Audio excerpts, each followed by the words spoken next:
My name is Elizabeth Manns, and I'd like to welcome you to the April 4th Coalition Show.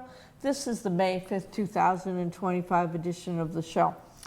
Our mission statement is, we are for workers' rights and collective bargaining rights, and are against tax breaks for the rich corporations who ship our jobs overseas. We support all the articles of the Universal Declaration of Human Rights, but as is the custom, we put the emphasis on Article 23 at the start. All right, number one, everyone has the right to work, to free choice of employment, to just and favorable conditions of work, and protection against unemployment. Number two, everyone, without any discrimination, has the right to equal pay for equal work. Number three, everyone who works has the right to just and favorable remuneration, ensuring for herself or himself and his or her family an existence worthy of human dignity and supplemented, if necessary, by other means of social protection. Number four, everyone has the right to form and join trade unions for protection of his or her interests. There we go. Thank you, Michael, for that. You're very welcome. All righty. Dick, you have two videos you want to get to today? We have two videos that we want to do. In the first one, we're going to continue on repeating that about the Universal Declaration of Human Rights. And this one is everyone has the right, and it's concerned Eleanor Roosevelt and the Universal Declaration of Human Rights. Let's take a look at it. What are human rights? Are those rights the same everywhere? For everyone? For generations, we struggled with these questions.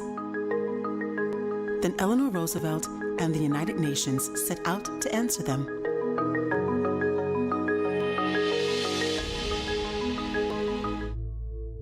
Recognition of the inherent dignity and of the equal and inalienable rights of all members of the human family is the foundation of freedom, justice, and peace in the world. As we emerged from World War II, a conflict that killed tens of millions and left millions more with nowhere to go, Eleanor Roosevelt became chairperson of the newly formed United Nations Commission on Human Rights. We won the war, she said. Now we need to work to win the peace. Everyone has the right to life, liberty, and security. She saw the possibility for international standards for human rights in the post-war world, but also the need to act quickly as Cold War tensions grew between the United States and Soviet Union. Everyone has the right to freedom of thought and religion. 18 countries took part in the first Commission on Human Rights. They sent experts on law, legislation, religion, and philosophy who asked questions like, what are human rights? What is personhood? And what comes first, the rights of the individual or the interest of the community? Everyone has the right to be presumed innocent until proven guilty.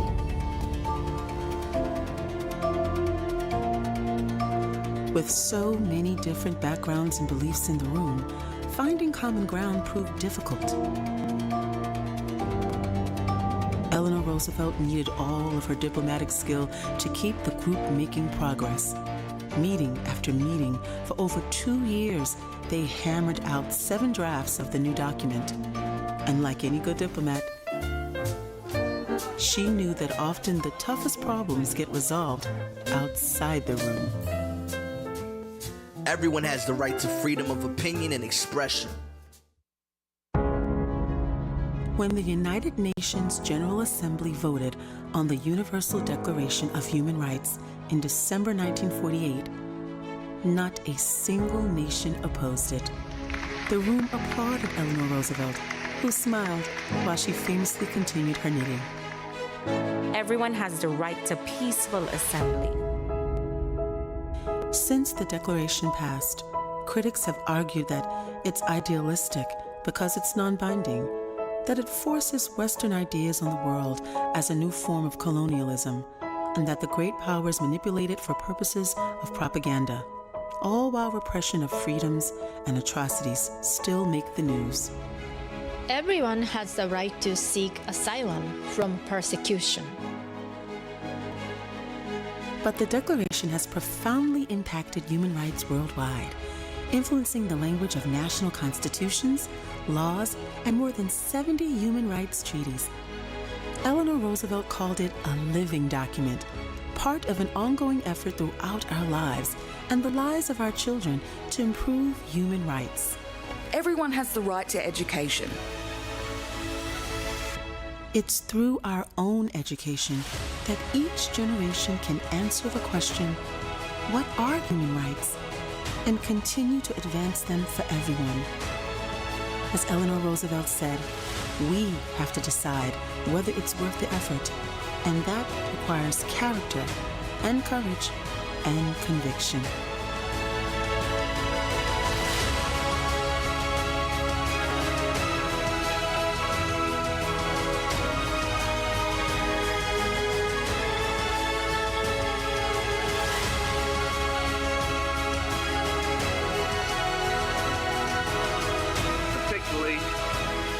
Fitting that here tonight should be the person who's been the leader in this movement, assisted though she has been by many others, the person who was raised to even greater honor, so great a name. I refer, of course, to Mrs. Roosevelt, the delegate of the United States.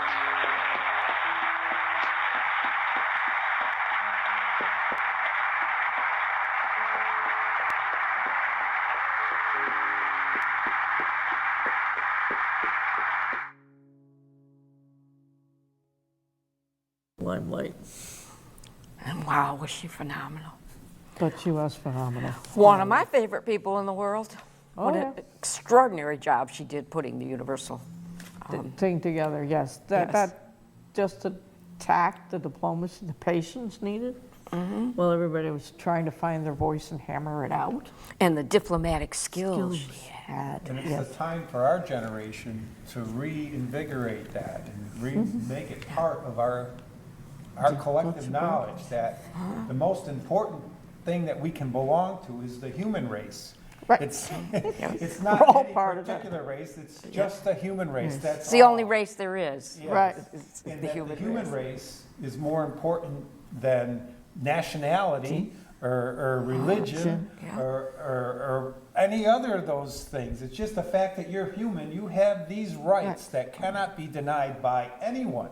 King, dictator, whatever, court, whatever. You know, you have certain basic human rights, and we just want to push that. And one of the leaders that made quite an influence in my life as a young high school student hanging out at the North Adams Public Library, I took this book, and it was about Angela Davis, and I read that, you know, and I was like, wow, what a writer, you know. So right now we have a chance. Amy Goodman on Democracy Now! Last week did a little segment, and I want to share that segment with you, or we want to share that segment. It's Palestine is really the center of the world. Angela Davis on Gaza, Black Jewish solidarity, and Trump. You know, so let's hear that take from Democracy Now!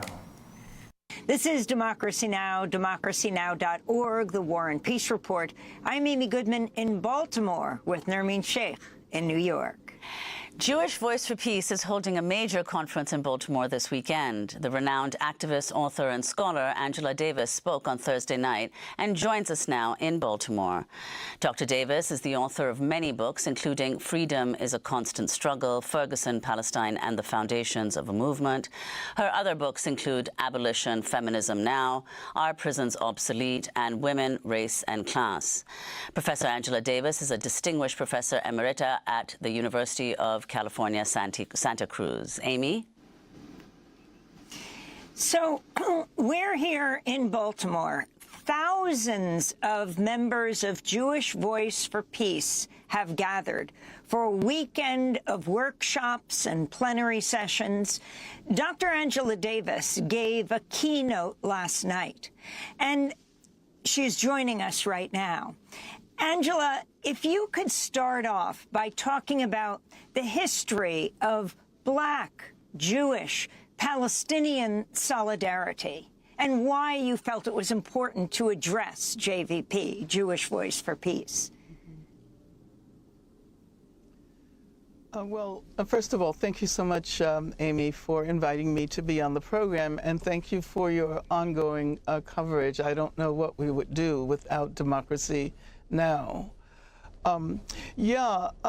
Jewish Voice for Peace has been a powerful force, since its founding, but especially in this period when we're trying to figure out how we negotiate ourselves through this horrendous combination of genocide in Gaza and on the Palestinian people more broadly, and a McCarthyist-type repression that is unfolding here in the United States, especially on the university and college campuses around the country.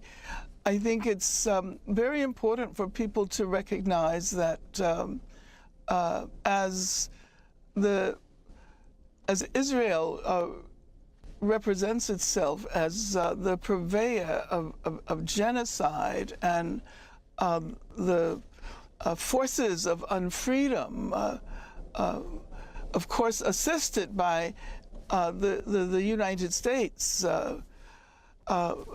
it is important to have a powerful force of progressive and radical Jewish people who are working in the tradition of Jewish activists who stand up not only or not primarily for their own people, but who have taught us about international solidarity and what it means to engage in struggles for freedom all over the world. So I'm really excited to be here. I should say that when I spoke last night, it was on a program with Rashida Tlaib, who's absolutely remarkable, and Omar Barghouti, who's a founding member of BDS, Boycott, Divestment, and Sanction. He was not able to attend. He was invited, but of course, neither the U.S.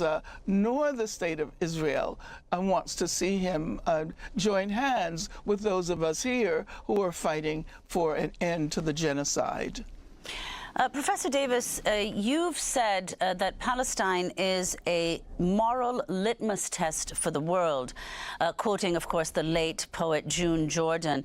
If you could explain why you see it as a litmus test, and to the extent that it is one, whether what's happened in the last a year and a half demonstrates that, in fact, the world has failed that litmus test.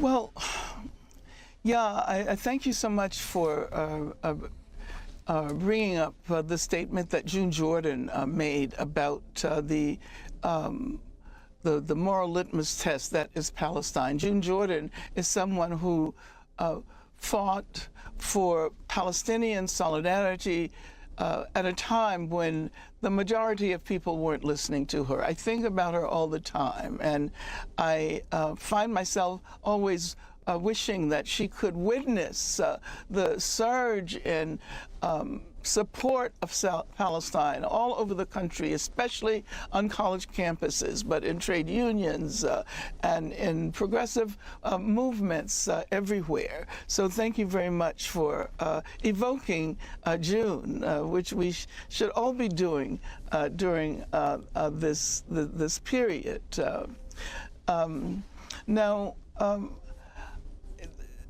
Palestine is really the center of the world. And as someone who's been active in the Palestine solidarity struggle for the vast majority of my life, I can say that even as we experience the unimaginable grief of witnessing an ongoing genocide, a genocide that is available in terms of being able to witness the consequences all over the world. in one sense, I want to say that this is the movement we've been struggling for decades and decades. Rashid Khalidi has this amazing book entitled The 100-Year War on Palestine. It has been, 100 years. And Zionism is such a powerful force, supported, of course, by the U.S. government and its position as the leading capitalist nation state in the world. And Zionism has had such a power that many of us have been disappointed repeatedly over and over again. How is it that people who stood up for South Africa cannot recognize that the same kind of apartheid is at work in the occupation, the Israeli occupation of Palestine? But of course, over the last period, we've seen students all over the country. As a matter of fact, all over the world. I visited a number of universities abroad, and there are, I think, on virtually every campus in the world, there are movements to expand solidarity with Palestine. So we find ourselves in a very difficult moment, a moment of grief, a moment of witnessing the apartheid and the genocide unfolding in a way that we had never imagined before. But at the same time, we recognize that Palestine has never given up. Palestine will never give up. And this is precisely why, even in the worst possible material predicament, with the Israeli bombs having destroyed virtually the entirety of Gaza, we see the Palestinian people who are refusing to give up, who will not give up on their people, who will not give up on their history, who will not give up on their culture, and who will not give up on their ability to express solidarity with other people who are struggling all over the world. And so it's a moment that is a bit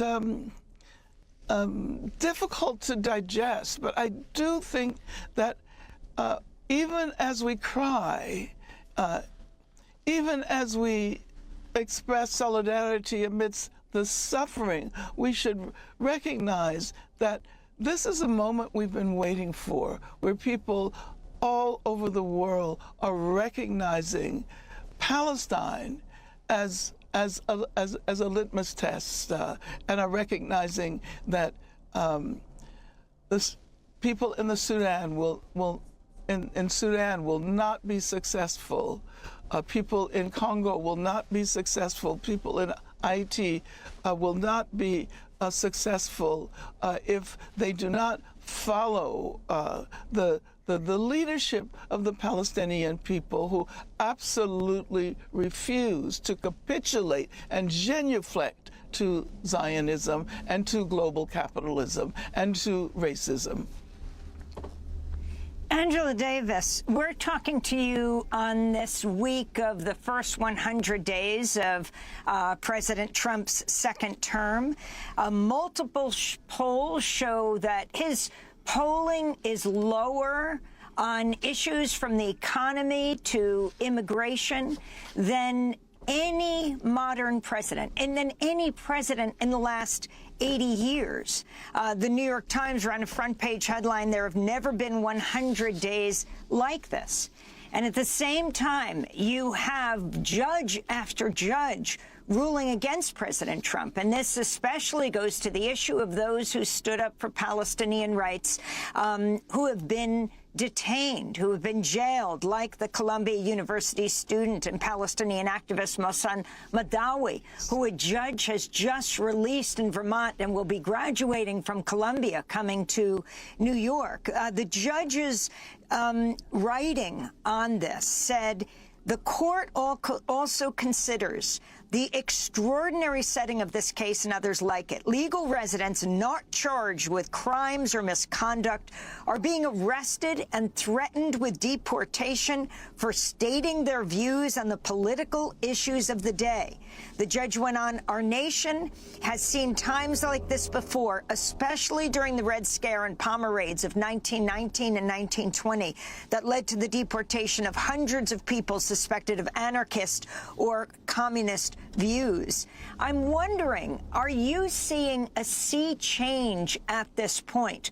The cratering of the economy, the contracting of the economy, the cratering of the polls, judge after judge ruling against Trump, and hundreds of thousands of people in the streets. What does this say to you, as you've been such a long-time activist, where we all stand now?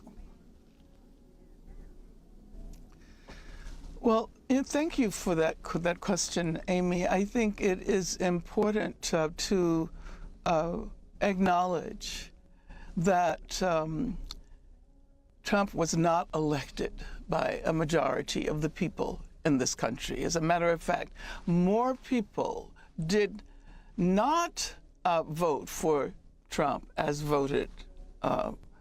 voted for him. So we're not seeing a president who, has the power of the people behind him. Quite the contrary.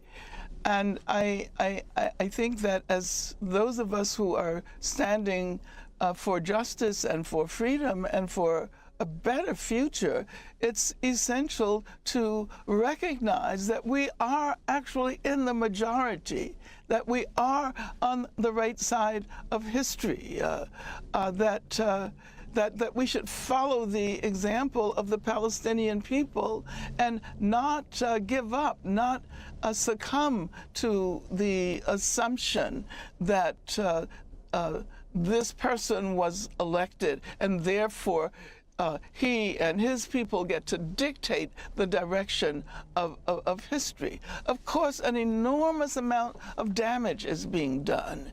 And we know from the last administration the kind of damage that was done to the court system in this country, for which it will require untold numbers of years to recuperate from that. At the same time, I think that those of us who have been around for a long time recognize that what is happening at this moment does not dictate what is going to be happening tomorrow. Of course, the last 100 days appear to have been an eternity, and I don't think anyone has ever experienced this kind of horrendous damage being done by a person holding the executive power within such a short period of time. But at the same time, I think we should stand back and look at history and recognize that tomorrow will not be a reflection of what is happening in this moment. That like the Palestinian people and the 100-year war against the Palestinian people, we have to hold strong. We have to engage in resistance, large acts of resistance and small acts of resistance. I am persuaded that in the end, we are the ones who are going to be able to determine the direction of history.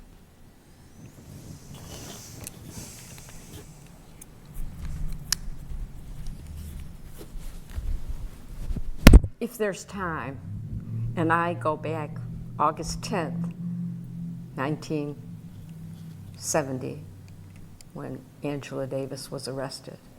And This was extraordinary. We could spend a whole program talking about this. And of course, you know my connection because of the Arab-Israeli war and in Denver with Black Panthers. And people have to, I think, understand what the terms that are being used when people are labeled communist or this or that, or you have to know what is meant when capitalism is used. But I agree with everything that she's saying. Each of us has to stand up and speak up. It's so important today. I don't know, I'm trying to have hope. I don't know how we're going to come out of the damage that Trump has done to our country in this world.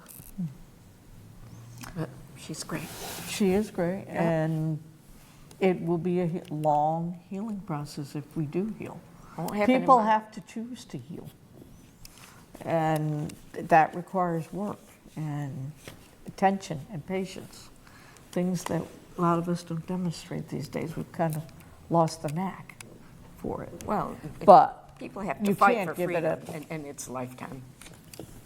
I mean, I have hope. I draw encouragement from her, just the Oh, way yes. she phrases it, that there is a future, and the future belongs to those that have the beliefs in human rights. Because in listening just to Democracy Now! Earlier today, Naomi Klein was talking about, the people that the Trump administration and everybody in them, it's a conglomeration of people that don't see any future. They see a bleak, they're fighting, they're thinking the end of the world is coming, and or an end of civilization, and they're just trying to reap what they can right now.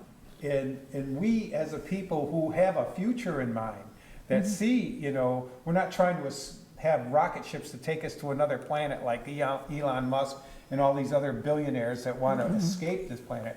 We have to do the things we have to do to keep a future for our children, Everybody has to do planet, something, yeah. to save our planet. It's not a foregone conclusion that we're the gonna end blow of it the up. world is It's coming. coming. That's there's so many people that are clinging to these apocalyptic feelings that the end of the world is here, and this is why we have to protect ourselves against those other people, and she gives us hope. But you can lose hope if you don't realize that you have something to contribute. Each person has something to contribute, no matter what. Yes, yes. How they interact with each Do person. something today, and don't push it off on somebody else. Do something this is it. What you're doing right here with the April 4th Coalition is so important. We could have a whole program, maybe we ought to have a whole program to discuss this. Power to the people. Very much. Power to the people. Power to the people. Thank you. So we still have 20 seconds, but I wanted to know that we're winding down, but it's very hopeful, because I've met people just because of Trump. I've met a lot of people in my community that I wouldn't met that are organizing to protest what's going on. So we're going to continue to do that. See you next week. Power to the people. Mistakes of the bosses we must pay for. In the cities and the farmlands, the trenches full of mud. War's always been the bosses' way, sir. The Union forever defending our rights. Down with the black level workers unite. With our brothers and our sisters in many far off lands, there is power